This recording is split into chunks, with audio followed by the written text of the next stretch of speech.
Un ambitieux projet de pipeline, soutenu par la Chine, visant à faire du Niger un exportateur de pétrole, se retrouve confronté à une série de défis critiques, exacerbés par une crise de sécurité interne et un différend diplomatique avec le Bénin voisin.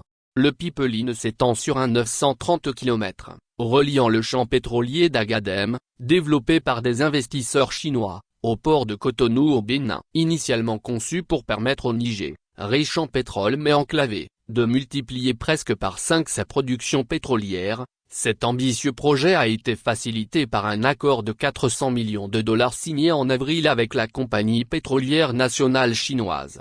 Cependant, le projet fait face à une série d'obstacles majeurs. Notamment, un désaccord diplomatique avec le Bénin a entraîné la fermeture du pipeline la semaine dernière. Cette semaine, le groupe rebelle local, le Front patriotique de libération, a revendiqué une attaque ayant endommagé une section du pipeline et menace d'autres actions si l'accord de 400 millions de dollars avec la Chine n'est pas annulé. Pour trouver une issue, le Niger évoque la possibilité de faire transiter le pétrole par le Tchad et le Cameroun voisin. Cette alternative, ainsi que celle du Nigeria, avait déjà été envisagée initialement avant que les autorités nigériennes privilégient le pipeline vers le Bénin.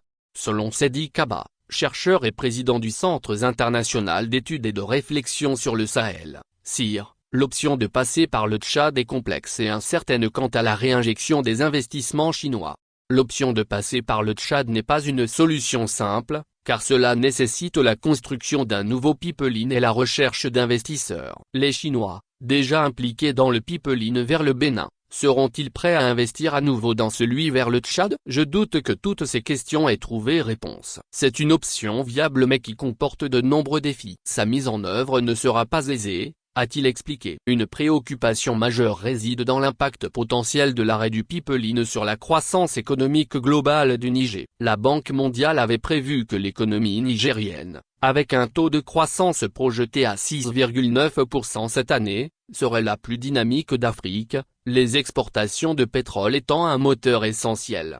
Les tensions diplomatiques avec le Bénin remontent à juillet dernier, lorsque le président nigérien, Mohamed Bazoum, a été renversé lors d'un coup d'État, entraînant la fermeture des frontières par les voisins ouest-africains du Niger et la montée du groupe de libération local menaçant d'attaques supplémentaires contre le projet pétrolier.